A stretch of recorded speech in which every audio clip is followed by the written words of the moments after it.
Mas a segunda parte da doutrina da justificação significa que os nossos pecados precisavam ainda ser pagos. Note, há dois problemas no ser humano. O primeiro problema é que o homem é pecador. Ele já tem pecados. Ele já precisa de um Salvador desde o dia em que nasce. Lembrem-se das palavras de Paulo: todos pecaram, não há um justo sequer, nenhum sequer. Isso inclui todos os homens, desde os bebês. Os bebês, quando vêm ao mundo, quando conhecem ao mundo, já são pecadores. Essa semana eu ouvi um comentário de um pai que o seu filho acabara de nascer. Ele tira uma foto com o seu filhinho lindo e ele diz assim: bem-vindo, meu filho, ao mundo. Mas aquela criança já é pecadora. Ela não é inocente. Ela tem os seus próprios pecados trazidos de Adão. E ela já precisa de um Salvador.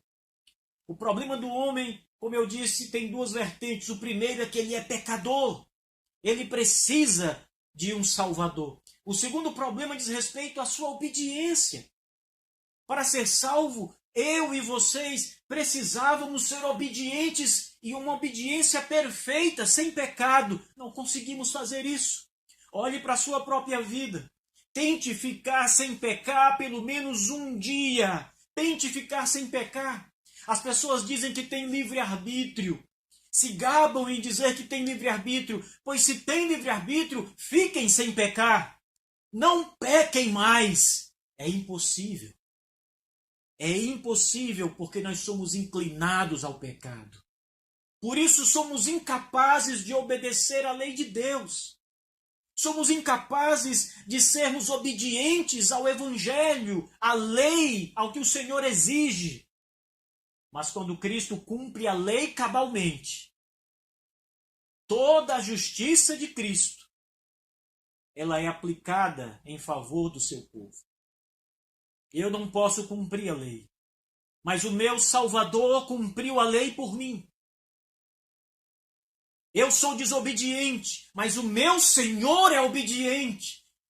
Tudo que a lei exige, o nosso Senhor cumpriu cabalmente. Mas ainda há o problema dos nossos pecados. Ainda que fôssemos justificados por conta de obedecermos à lei pela justiça de Cristo, Deus ainda diria: e quanto aos seus pecados? E quanto aos problemas dos seus pecados? As Escrituras dizem: a alma que pecar, esta, pois, morrerá. É a determinação divina que o pecado seja punido com morte.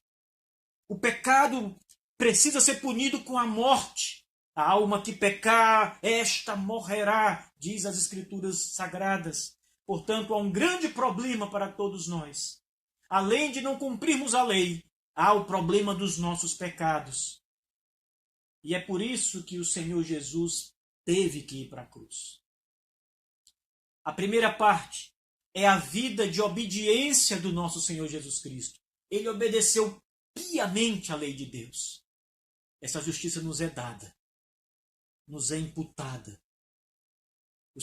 A segunda parte da obra de Cristo é o Monte da Caveira. É a cruz em que o nosso Senhor foi pregado. E ele foi pregado no madeiro para pagar o preço do nosso pecado. Para pagar o preço do pecado do seu próprio povo.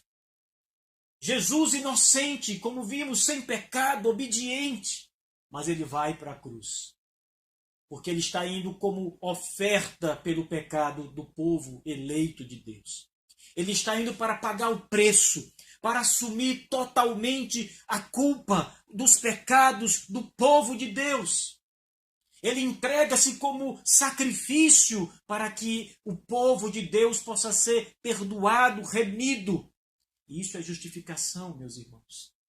Notem bem. A justificação, ela fala de uma troca.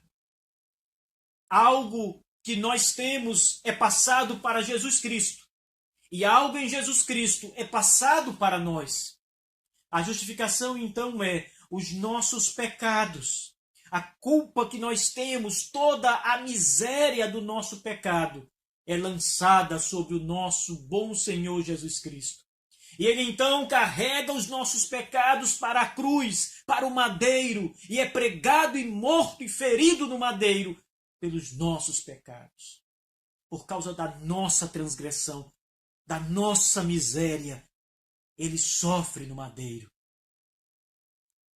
É isso que nós damos a Jesus Cristo.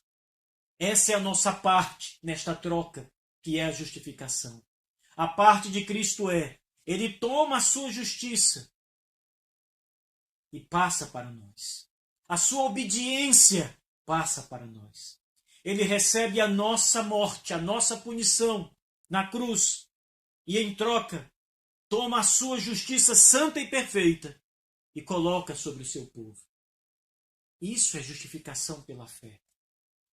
E essa doutrina da justificação pela fé diz apenas isso: creia em Jesus, creia na sua morte e na sua ressurreição, confie plenamente no Senhor, acredite que a eficácia da sua morte é poderosa para limpá-lo diante de Deus. Isso é justificação, é crer nisso, não é fazer nada. Muitas pessoas ainda acreditam que, apesar de serem cristãos, ainda precisam fazer o bem para ser salvos. Não precisam. Nenhuma obra, nem mesmo uma fagulha de qualquer obra que nós venhamos a fazer contribuirá com qualquer coisa, com uma grama sequer, na nossa salvação, meus irmãos. Eu não estou aqui levando vocês a dizer não pratiquem boas obras. Eu simplesmente estou dizendo que as boas obras que vocês fazem não acrescentam nada na sua salvação. Aquele homem que foi pregado na cruz junto com o nosso Senhor Jesus entrou no paraíso com ele. Diz Cristo: hoje mesmo estarás comigo no paraíso. Mas aquele ladrão não teve nenhuma obra de justiça a ser feita. Ele simplesmente acreditou piamente no Salvador. Ele confessou o Salvador. Ele creu verdadeiramente nas promessas de Cristo. E está com o Senhor agora, sendo consolado e tendo vida com Cristo. Por isso o apóstolo Paulo diz: justificados, pois, mediante a fé, não por obras. Não há obras na nossa salvação. Esse é o sistema católico romano falido, irmãos. Esse é o sistema que levou milhões de almas ao desespero, ao inferno. Foi desse sistema cruel que Deus libertou o monge Lutero. E foi desse sistema cruel que o Senhor tem libertado almas em todo o mundo. Creia somente. A justificação pela fé é: creia em Jesus somente. Somente isso te basta. Mais nada. Confie no Senhor. Você não tem nada para dar a Cristo. Você é como um mendigo miserável cujas mãos estão sujas e vazias diante de Deus. O profeta Isaías diz que toda a nossa justiça é semelhante a um trapo imundo. É semelhante ao pano menstrual que as mulheres usam nos seus dias de menstruação. Essa é a expressão que Isaías usa no texto original. Ele está falando que a nossa justiça, a justiça mais perfeita que o homem pode apresentar a Deus, é como algo imundo, imundo diante de Deus. Não confie em obras, confia em Cristo, na cruz do Calvário, onde ele foi pregado. Entregue-se ao Senhor, entregue-se ao Salvador pela fé. Faça como milhares e milhões de pessoas no mundo inteiro têm feito. Deixem suas obras de lado e olhem então somente para o Senhor Jesus.